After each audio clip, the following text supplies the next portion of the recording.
Assalamualaikum warahmatullahi wabarakatuh. Salam literasi. Pada kesempatan ini saya akan mereview sebuah buku yang berjudul 7 Jurus Dahsyat Mengubah Nasib. Kebetulan ini buku dari Perpustakaan Daerah Kabupaten Semarang.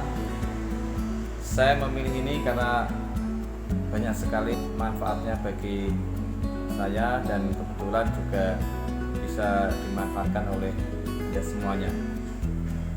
Buku yang dikarang oleh Fadlan Al-Irfani ini setebal 186 halaman, diterbitkan oleh Al-Qudwah Publishing pada tahun 2014.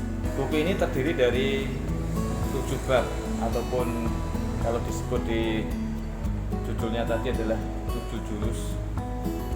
Dan yang pertama adalah mengubah nasib.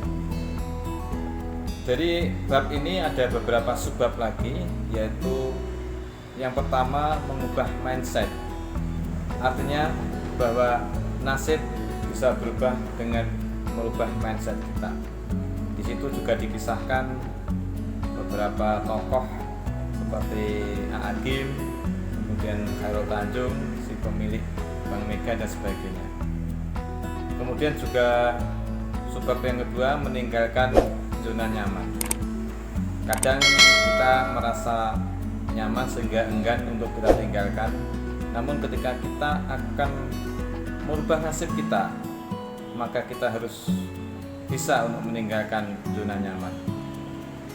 Kemudian berani mengambil keputusan. Semua keputusan pasti akan berisiko. Bahkan ketika kita tidak mengambil keputusan pun juga bisa berisiko. Maka dari itu pilihannya adalah bagaimana kita berani untuk mengambil keputusan yang sama-sama berisiko. Kemudian selanjutnya adalah berani menghadapi rintangan. Rintangan dimanapun pasti akan kita temui dalam usaha apapun. Untuk itu dalam buku ini kita diajari bagaimana kita bisa berani menghadapi rintangan. Kemudian selanjutnya adalah berjuang hingga akhir. Artinya perjuangan harus dituntaskan, jangan sampai berhenti di tengah jalan. Karena dikisahkan dalam buku ini bagaimana seseorang itu berusaha namun dia berhenti, kemudian dilanjutkan oleh orang lain dan akhirnya yang berhasil adalah orang lain tersebut.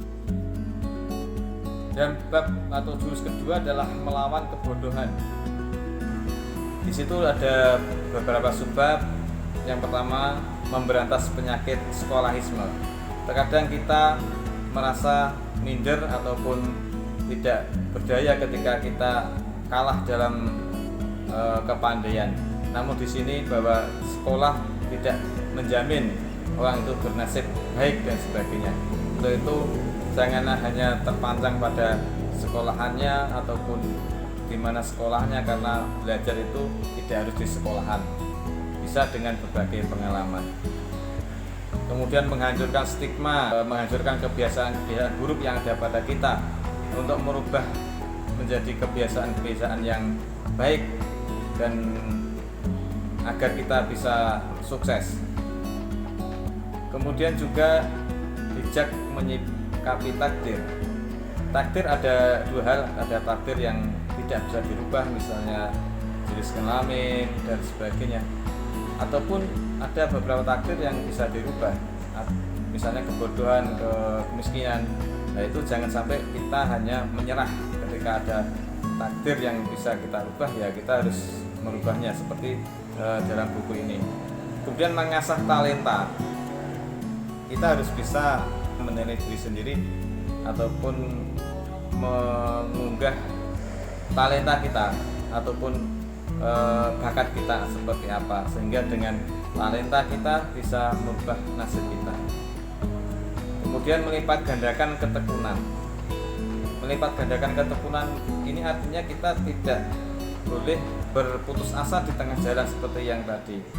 Karena dengan bakat, dengan ketekunan, maka bisa kita akan merubah nasib kita. Kemudian meniatkan sebagai ibadah. Kadang kita berbuat sesuatu itu hanya menginginkan barang ataupun pujian dari orang lain, maka di sini kita harus merubah untuk meniatkan segala sesuatu itu dengan ibadah. Kemudian bab yang ketiga yaitu menaklukkan masalah. Di sini ada subbab. Yang pertama adalah tak kalah oleh masalah. Memang setiap orang itu pasti punya masalah. Namun bagaimana kita masalah itu kita bisa hadapi, ini di buku ini kita dijelaskan. Kemudian mengubah masalah menjadi peluang. Ini juga dikisahkan bagaimana ketika Jepang dibom dan akhirnya bisa bangkit kembali, bahkan bisa mengungguli dari negara-negara lain. Kemudian memandang masalah dari sisi yang berbeda. Ini mestinya ada masalah itu ada sisi positifnya, ada sisi negatifnya, tergantung bagaimana kita memandangnya.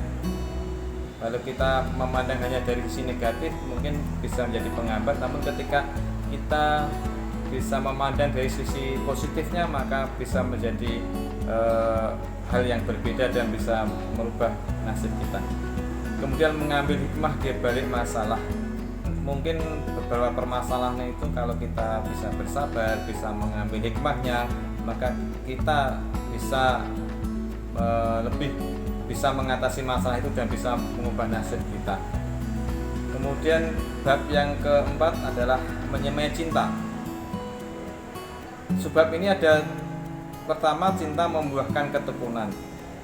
Memang kalau kita sudah senang, sudah cinta pada sesuatu hal, pasti kita tidak akan mudah lelah dalam mengerjakannya, dan kita tidak pasti sampai berhasil.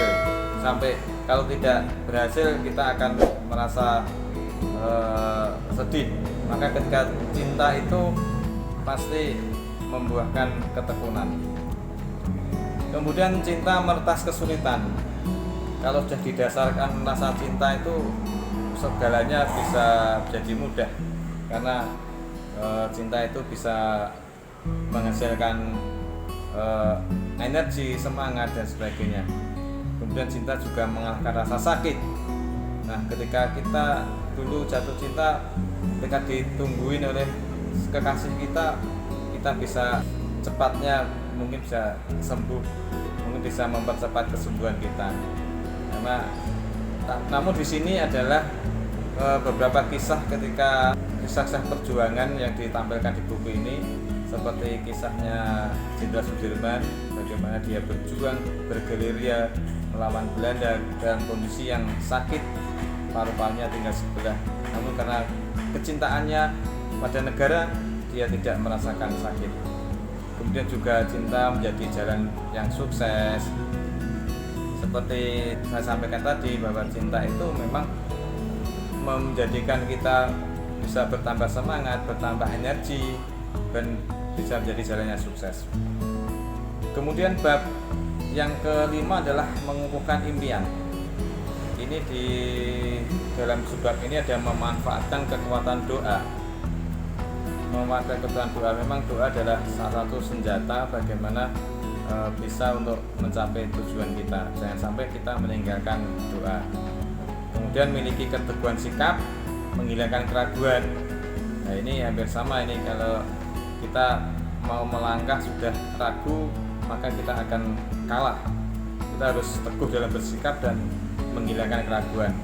Kemudian mengambil setiap kesempatan. Ini kesempatan kadang tidak akan datang dua kali, maka ketika ada kesempatan datang, maka ambillah. Kemudian menancapkan impian besar. Kadang ketika rencana atau kita mempunyai rencana itu pasti kita bermimpi terlebih dahulu, dan kemudian mimpi itu akan bisa saja menjadi suatu kenyataan apabila kita bisa usahakan. Kemudian mengubah ketidakmungkinan. Nah, ini jurus yang ke-6 ataupun bab yang ke-6 ada mengubah ketidakmungkinan. Di situ ada subbab think out of box, artinya berpikir di luar kotak. Kadang kita berpikiran hanya yang rutin saja, namun bagaimana kita bisa di sini di buku ini kita bisa berpikir di luar kotak atau di luar kebiasaan kita. Kemudian melecut ketidakberdayaan, artinya kadang-kadang orang yang punya kelemahan dari sisi fisik ataupun mental, namun dia bisa bagaimana dia juga harus bisa bersemangat untuk sukses.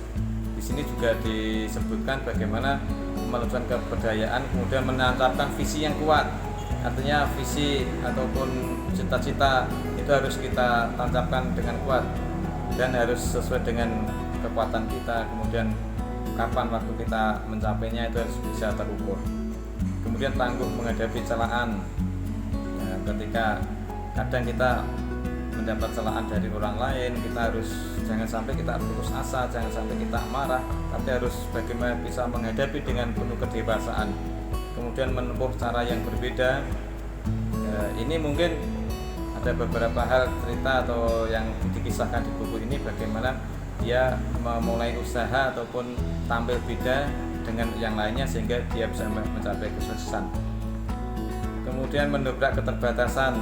Di sini juga diceritakan bagaimana seseorang yang punya keterbatasan fisik itu bisa berhasil dan sukses, kemudian memulai dari satu langkah.